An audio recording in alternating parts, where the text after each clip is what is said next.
Hey guys, in this video, I'm going to read the article from the right. If you click on the link on the screen slide, it'll take you to the article that looks like this. And this one leans very heavily to the right.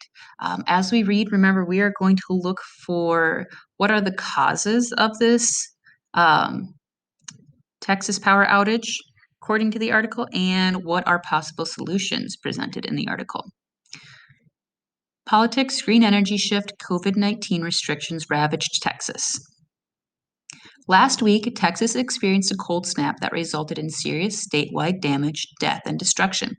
The collapse of the state's energy grid left millions of Texans in the dark and freezing for days at a time.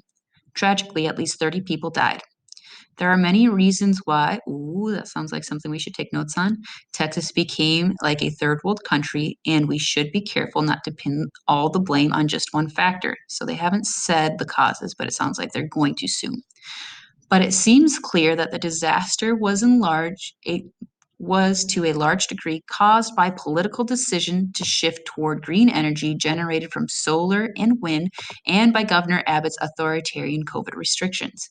So according to this one, they say this was caused by shift to green energy, solar and wind, and COVID restrictions caused this.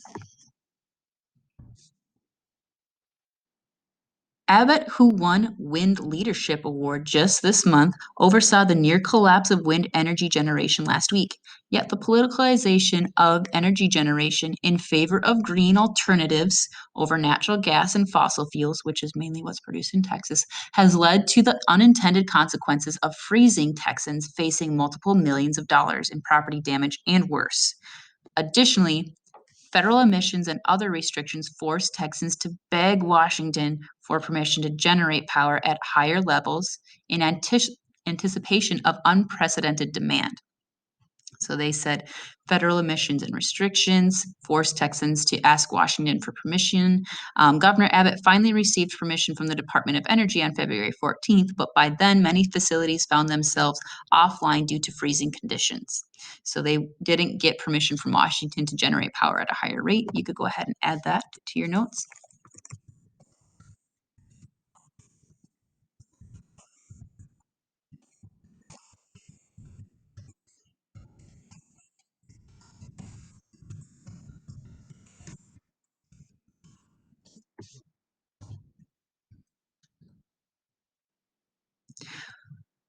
Starting right here, why should the federal government be allowed to freeze Texans to death in the name of controlling emissions from energy generation plants?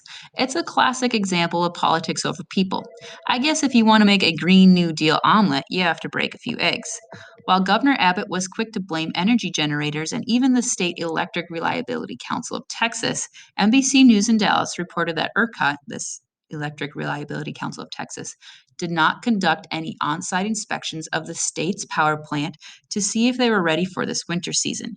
Due to COVID-19, they conducted virtual tabletop exercises instead, but only with 16% of the state's power generating facilities. So this just kind of clarifies how COVID caused this. They said because of these COVID restrictions, they couldn't inspect these plants to make sure they were ready for winter. So you could go ahead and elaborate a little bit. COVID-19 restrictions prevented them from inspecting power plants to make sure they were ready for winter.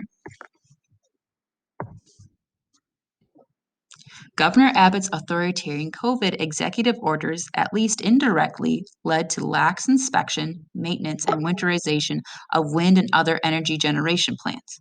But Texans did not only freeze because of Abbott's COVID restrictions.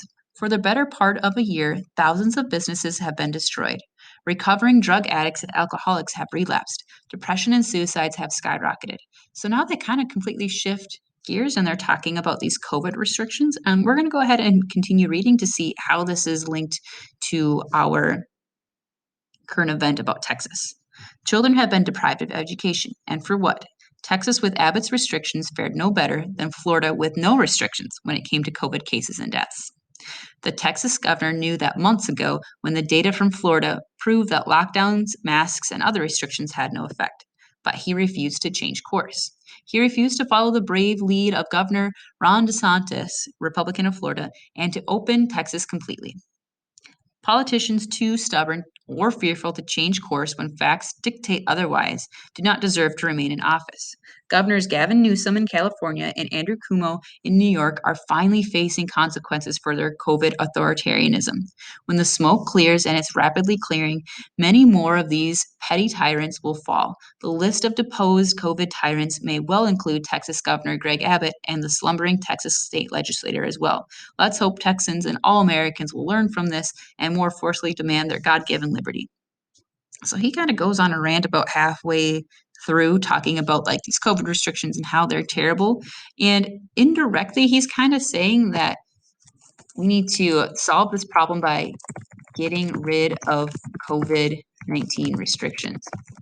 It won't do anything for the state now, but he's saying like in the future, like to prevent this from happening again, to make sure that we can inspect these power plants to see that they're ready for winter, we need to get rid of these COVID-19 restrictions.